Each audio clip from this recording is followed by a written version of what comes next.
Hola, bienvenidos a La Noche, es un placer saludarlos. Desde hace algunas semanas los colombianos hemos visto la aparición de un hombre que llama mucho la atención porque dice que es la segunda reencarnación de Jesucristo.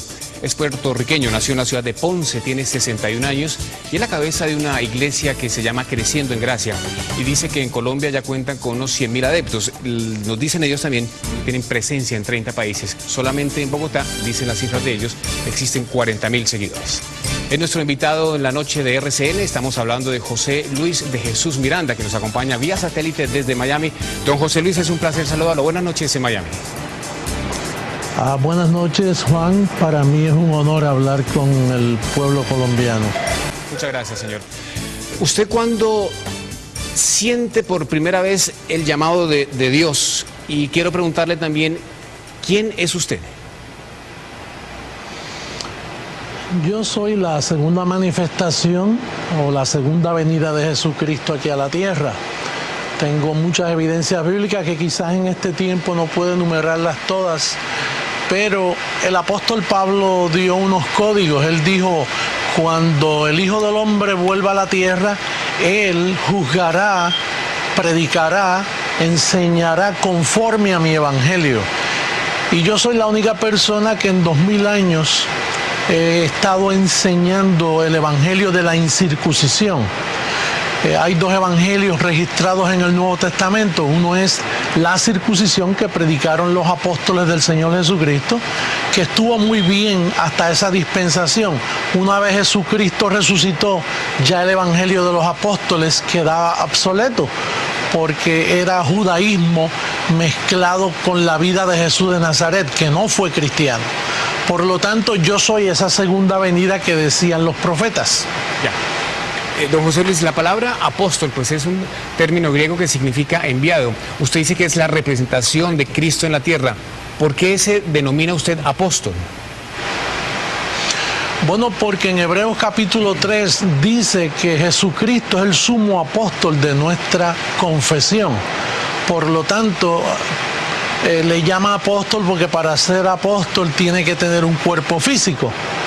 Y Él cumple ese apostolado en mí. Sí. Don José Luis, usted asegura que es la representación de Cristo en su segunda venida a la tierra. ¿Qué pruebas tiene para demostrar eso? Bueno, una vez Jesús de Nazaret no creían creer en Él por causa de su humanidad. Y entonces Él dijo, si no quieren creer en mí, en mis palabras, crean por los hechos. Y los hechos míos mundialmente dicen, por causa de las evidencias que tengo, hablan que yo soy esa persona. Sí. Le hago la pregunta en otra forma. Si una persona quiere ingresar a su grupo religioso, Creciendo en Gracia, ¿usted cómo lo convence de que usted es Jesucristo? ¿Qué pruebas, qué manifestaciones hay para que esa persona quede convencida? Bueno, lo primero que debe hacer es estudiarnos, escudriñarnos, mirar bien las señales que hablaron de mi venida. Puede cogerse todos los meses que quiera. Ahora, una vez, si es amador de la verdad, si quiere la verdad, si es un religioso que está empeñado en sus creencias religiosas por las tradiciones que él ha aprendido, no va a poder entenderme. Pero si es una persona pensante que estudia y mira bien la escritura, los profetas y el evangelio de Pablo, va a poder darse cuenta claro que yo soy esa segunda manifestación. Si usted es el Mesías y que ha transformado el mundo, ¿qué cambios ha hecho usted que usted pueda demostrarlos materialmente hablando? Los cambios que yo traigo a la persona que ingresa en nuestro ministerio son un cambio, número uno, le quito el espíritu de temor, de miedo. Nosotros enseñamos lo que Pablo enseña, que el diablo fue destruido hace 2000 años atrás. En Hebreos 2:14 dice eso. También enseñamos que el pecado fue erradicado totalmente. Cuando Juan el Bautista vio a Jesús, dijo, he aquí el Cordero de Dios que quita el pecado del mundo. Cuando murió, lo quitó. cada vez que tratamos a las personas como pecadores, estamos pisoteando la sangre de Jesucristo. Estamos diciendo, Cristo no hizo nada por nosotros en la cruz. Por lo tanto, naturalmente eso trae otras preguntas. Entonces uno puede vivir como le da la gana, siempre esa es la pregunta. Pero es que cuando uno cree, como dice el apóstol Pablo, conforme al evangelio de la incircuncisión, recibes otro espíritu, que es espíritu de dominio propio, espíritu de poder y de amor. Y tú no vas a querer lastimar a tu prójimo porque el pecado fue quitado. Y que dice que lo que tú siembras cosecha. Si te portas mal, si robas vas preso, si lastimas te lastiman. Pero pecadores no hay, hace 2000 años que no hay pecadores. La iglesia ha engañado al pueblo con eso. Todas las iglesias están equivocadas totalmente en ese aspecto. No hay pecadores y en consecuencia no existe el pecado. No hay pecadores, hay consecuencias por los actos malos. Para eso Dios estableció las autoridades. Por si cometes una infracción, pues vas preso. Pero en Hebreos capítulo 10, verso 18 dice que donde hay remisión de pecados, no queda ya más ofrenda por el pecado. Si decimos que hay pecado, una vez pecamos de nuevo, no hay más perdón para ti. Dios no anda perdonando pecados hoy. Usted se me estaba adelantando, en una respuesta se me estaba adelantando, don José Luis, a una pregunta que tenemos acá en Bogotá. Si no existe el pecado, no existen los límites, entonces. Existen los límites, seguro. Para eso están las autoridades puestas por Dios mismo, conforme a Romanos capítulo 13. Sí. Si yo quiero quitarle la esposa a mi vecino, ¿estoy cometiendo un pecado? Bueno, estás cometiendo una infracción no contra Dios, sino contra tu prójimo. Ya te sales de los parámetros del amor, pero no contra Dios, porque Dios ya no ve en pecado a sus hijos. ¿Los milagros existen, don José Luis? Yo tengo miles y miles de milagros. En nuestro ministerio hay muchísimos milagros, especialmente el de la ignorancia en sabiduría, que se convierte en personas que comienzan a entender bien este libro que tengo en mis manos. Sí. ¿Usted personalmente ha hecho milagros? Bueno, es que el mensaje que yo les enseño a ellos es para que ellos mismos se hagan el milagro. Ellos confiesan la palabra escrita. La Biblia dice que si la vida de Jesús que está en nosotros se manifiesta en nuestros cuerpos mortales, pues quedamos sanos. Yo soy una persona totalmente sana. En nuestras congregaciones no oramos ni por los enfermos, porque no aparecen. Ellos mismos se sanan en sus casas. Se sanan en sus casas, suponemos, por un término que se llama fe. Fe en lo que está escrito correctamente hablando, conforme al pacto. Porque de eso se ha hablado mucho, pero si está fuera del pacto, entonces no trabaja. Además está la cubierta angelical, los ángeles que están asignados a cada creyente, que eso es algo que la iglesia nunca ha explicado.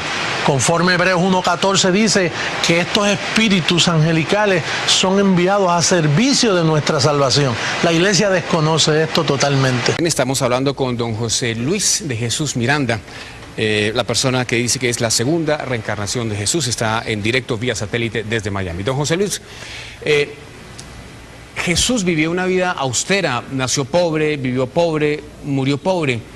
¿Por qué usted recibe económicamente auxilios, bienes y salario de las personas que permanentemente lo están siguiendo a usted? Jesús no tenía los gastos que yo tuve, que yo tengo. Yo tengo mucho gasto. Comunicaciones, como ya debes conocer, es algo costoso. Todo eso cuesta, la luz cuesta, todo cuesta. Nosotros lo que hacemos es lo que dice Pablo. Pablo, el apóstol, recomienda a cada uno de vosotros, cada primer día de la semana, ponga algo aparte, algo de lo que tiene, no de lo que no tiene. Yo creo que eso se ha abusado diciendo que tenemos... Bueno, dinero tenemos, pero lo gastamos, lo invertimos en lo que estamos haciendo. Y la gente lo que hace es que diezma, como hacen en cualquier iglesia, diezman, ofrendan. Algunos pueden más y dan millones de dólares porque pueden y lo hacen con gozo. Así que ahora debo corregir que Jesús no fue pobre, tenía 12 familias que él mantenía, tenía una túnica de una sola pieza, que eso solo lo usaban los reyes. Cuando quería mandaba a pescar a Pedro y sacaba una moneda de un pez. Y una mula que es equivalente a un Mercedes-Benz, yo creo hoy, así que no era tan pobre él. Y tenía tesorero. Y si tiene tesorero es porque hay que manejar plata. Don José Luis, a usted en este tema del dinero y la plata, ¿no le da miedo de que detractores de ustedes comiencen a decir que eso puede ser un negocio, lo que ustedes tienen en este momento, que se convierta en un negocio, como sucede en muchas iglesias que aparecen por ahí de un momento a otro? Nosotros tenemos un departamento de finanzas bien gobernado, bien asistido, con personas sumamente capacitadas. Reportamos todo al gobierno. Yo personalmente, yo vivo bajo un salario, pago mis impuestos al gobierno como lo hace cualquier ciudadano americano. El dinero que me entra a mí no es a mí, es a la corporación Ministerio Internacional Creciendo en Gracia. Y para eso hay corporaciones, miembros de la junta, de directores.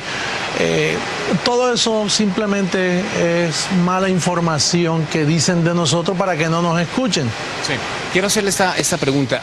Cuando detractores de la iglesia Creciendo en Gracia, detractores de ustedes, dicen que su iglesia no existe, que ustedes son unos falsos profetas, por utilizar un término, ¿cuál es la defensa de ustedes para asegurar que sí son lo que realmente están haciendo en su iglesia?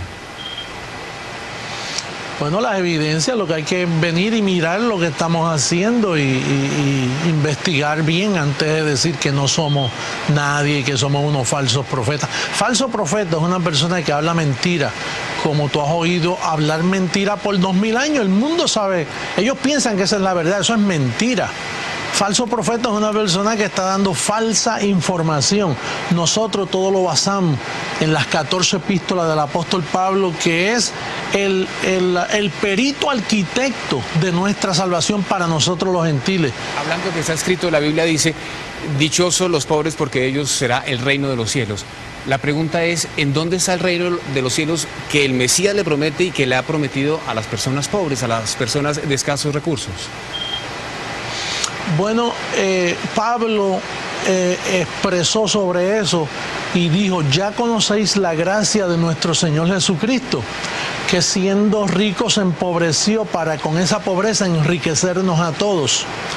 Yo creo que la religión es el culpable de la hambruna, de la pobreza mundialmente, porque no nos ha dicho la verdad. Usted asegura que es el Mesías, pero asegura, y quiero que por favor me aclare este tema, ¿por qué asegura simultáneamente que es el anticristo?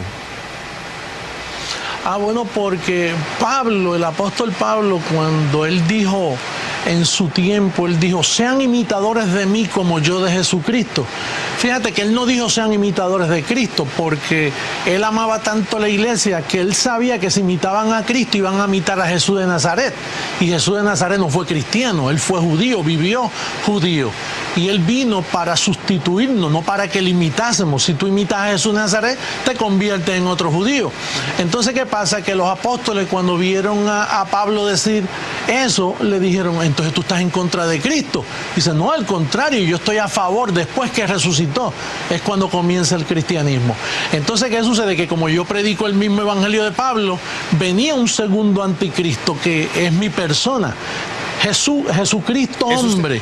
Y el anticristo es la misma persona. Personas de bien, personas que vienen a hacerle bien a la iglesia. Jesús hombre y el anticristo son la misma persona que es usted.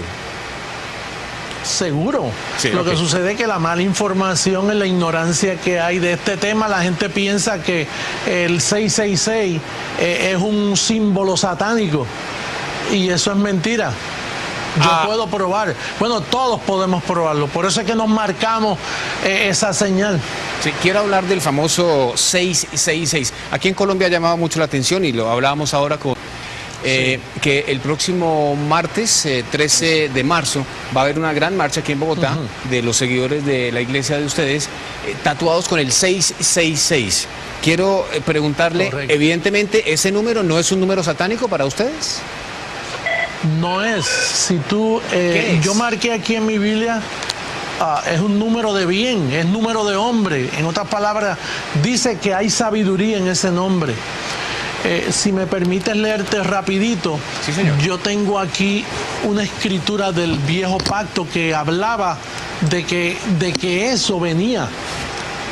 Por lo tanto, Cantar de los Cantares, hablando de la iglesia y el esposo, porque la iglesia es tipo de la esposa de Jesucristo. Voy a darle lectura rapidito, dice. Bien, pues. Dice, ¿quién es esta que sube del desierto recostada sobre su amado? Y mira lo que le dice Juan en el verso 6 del capítulo 8 de Cantar de los Cantares. Dice, ponme como un sello sobre tu corazón, que el corazón es símbolo de la mente, como una marca sobre tu brazo. O sea que esta marca del 666 ya los profetas venían hablando de ella. Y dice, porque fuerte es como la muerte el amor, duros como el Seol los celos de ese amor. Sus brasas de fuego, fuerte llama, las muchas aguas no podrán apagar este amor. El 666, Jesucristo hombre, es el máximo amor que un creyente puede experimentar. Porque ha habido un cambio frente a ese número y dicen que es un número satánico, el 666, y eso ha creado aquí en Colombia pues una serie de preocupaciones y contradicciones. Y en todas partes, no solo en Colombia, porque es que el mundo está mal informado, ellos no entienden. Juan era un personaje de símbolo, él pertenecía al círculo de la circuncisión. Y entonces él veía todo, él vio a Jesucristo como una bestia peleando contra la iglesia y le ganaba. ¿Y quién le puede ganar a la iglesia si la iglesia es más que vencedora?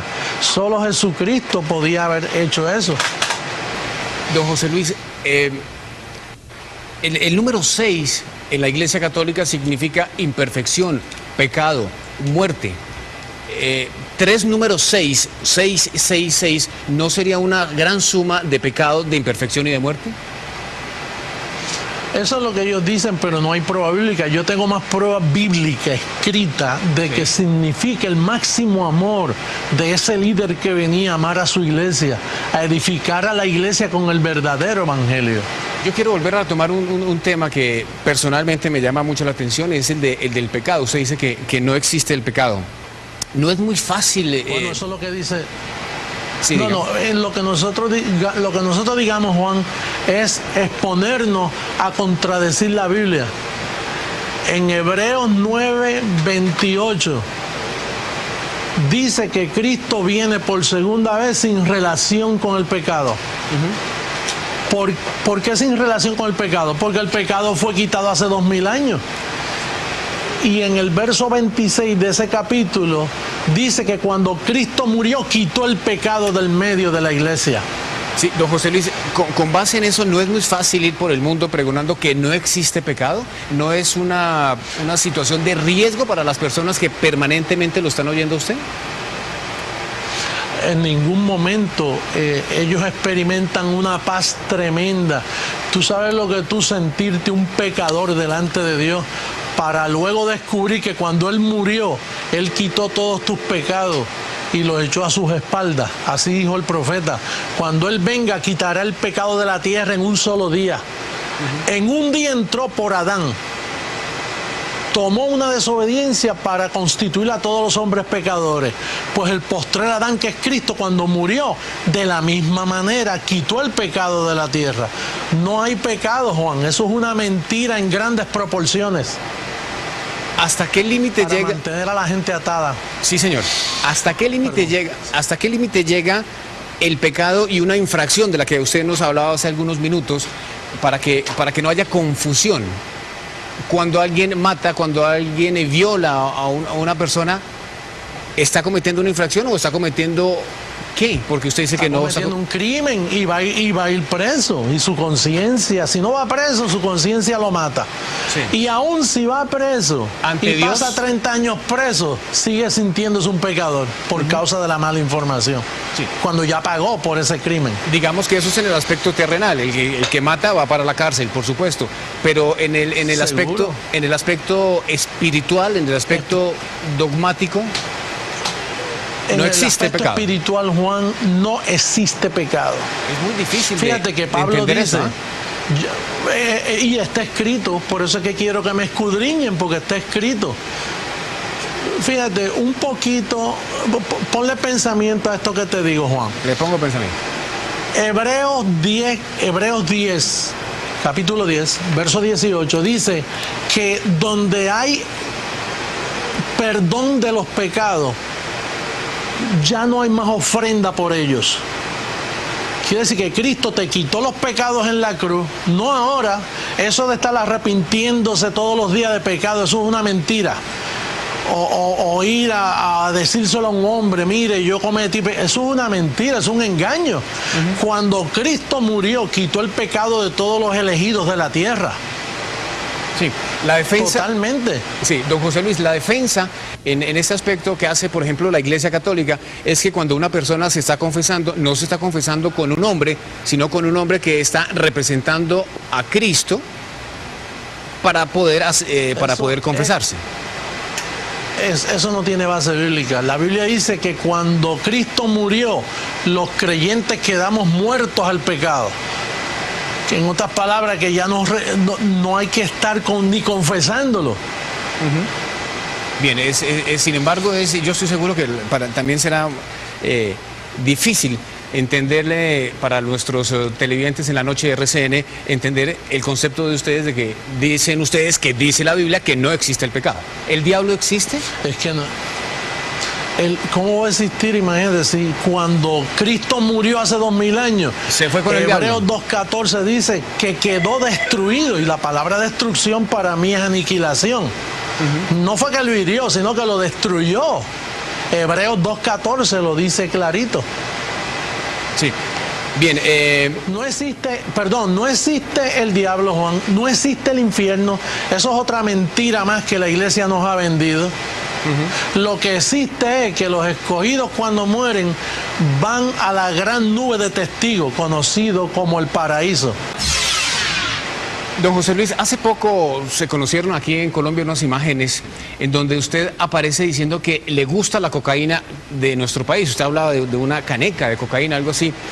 ¿Por qué usted habló de la droga de Colombia y por qué tocó ese tema que es tan sensible para Colombia? Lo que yo quise decir fue que cuando yo era joven, que era travieso, pues uno de los sueños míos era mudarme allá porque Colombia produce la mejor cocaína del mundo, pero yo no estoy promoviéndola. Sí. ¿Y usted cree que producimos la mejor cocaína del mundo? Seguro que sí, ¿no? Hasta donde yo pienso. Que le den mal uso es otra cosa, pero eso es de papá Dios, porque eso nace de la tierra. Lo que pasa es que los laboratorios la manejan en la forma que sea. ¿Para qué sirve la cocaína distinto a lo que lo utiliza un drogadicto, don José Luis?